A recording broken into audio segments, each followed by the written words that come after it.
स्वामी प्रसाद मौर्य जी हमारे साथ हैं। सर, आपने एक ट्वीट किया है जिसमें लिखा है रामराज धोखा है। क्या मायने हैं इस ट्वीट के? चूंकि भारतीय जनता पार्टी रामराज का बहुत ढोल पीटती है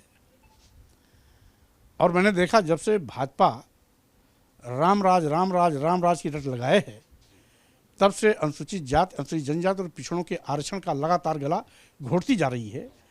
भारतीय संविधान ने अनुसूचित जात, अनुसूचित जनजाति के लिए अनुच्छेद 14 और अनुच्छेद 15 में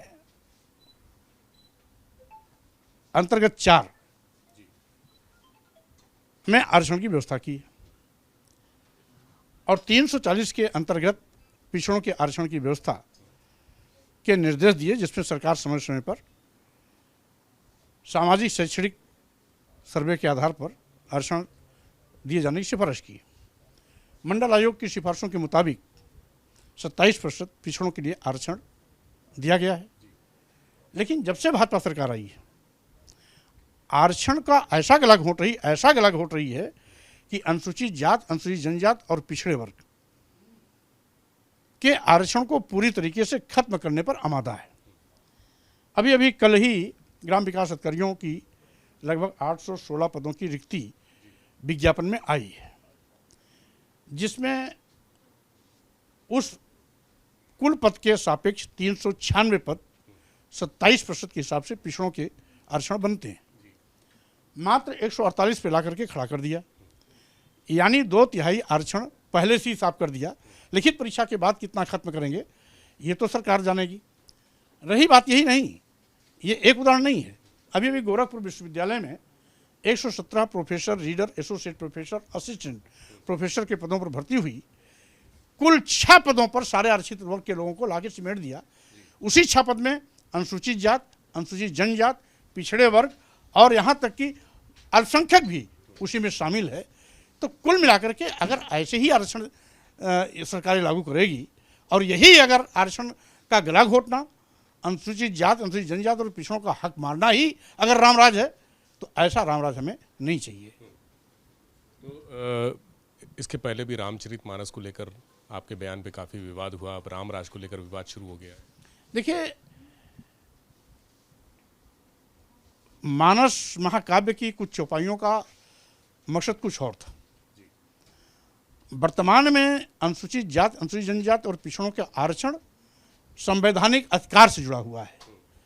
संविधान की कसम खाने वाले लोग संवैधानिक पदों पर बैठकर अगर संविधान की ही मर्यादा को तार तार करेंगे, संविधान का ही गला घोटेंगे, संविधान प्रदत्त आरक्षण के साथ ही खिलवाड़ करेंगे, तो स्वाभाविक रूप से भाजपा का जो ये डुरिया पीटी जाती है रामराज का, वो रामराज ऐसे अनुसूचित जात, अनुसूचित जनजाति और पिछड़े वर्गों के लिए अभिशाप बन जाएगा। रामराज हटाओ, आरक्षण बचाओ। स्वाभाविक रूप से लोकतांत्रिक व्यवस्था अगर बहाल रहेगी तभी सभी के हक, हकूक, अधिकार, सम्मान, स्वाभिमान सुरक्षित रहेंगे। रामराज आएगा तो जैसे शंभू का गला घोटा गया था, सीता को अग्नि परीक्षा के बाद भी घर से वनवास झेलना पड़ा था, वही हालात आज इस देश के दबे कुचले पीड़ित शोषित मजलूम समाज को भी आज सामना करना पड़ रहा है। सर, आज समाजवादी पार्टी ने 2 कैंडिडेट मैदान में उतारे हैं परिषद के चुनाव के लिए। हालांकि आंकड़ा जो है समाजवादी पार्टी के पक्ष में नहीं है। केशव प्रसाद मौर्य ने एक ट्वीट किया है, लिखा है कि पराजय के धनी अखिलेश यादव। क्या कहें? अब श्री केशव प्रसाद मौर्य जी बड़बोलेपन के लिए मशहूर हैं और वो हमेशा अपने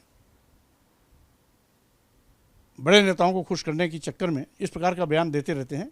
उनकी बयान को मैं बहुत गंभीरता से नहीं लेता हूँ, उनकी आदत सी बन गई है। भाजपा नेता लक्ष्मीकांत वाजपेयी ने कहा है कि मुसलमान कांग्रेस के साथ जा रहा है। अब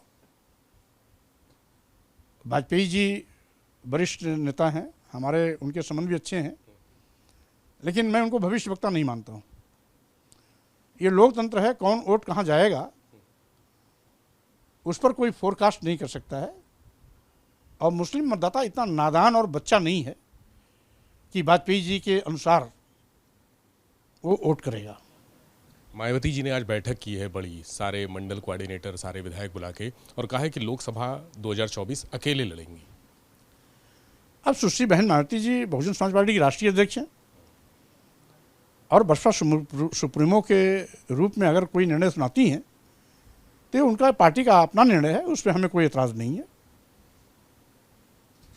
शिवपाल सिंह यादव कह रहे हैं कि टिकट वितरण के बाद जो निर्णय है पार्टी का वो सर्वोच्च होता है, यानी पार्टी की गुटबाजी भी कहीं ना कहीं उन्होंने इशारा किया है। अब शिवपाल जी चूंकि वरिष्ठ नेता हैं, किन परिस्थितियों में उनका बयान आया है, अच्छा होता कि यदि उसका स्पष्टीकरण माननीय शिवपाल सिंह यादव जी से ही लिया जाए। तो समय प्रसाद मौर्य जी हमारे साथ थे। कैमरा सहयोगी हरिओम के साथ विवेक त्रिपाठी, एबीपी गंगा, लखनऊ।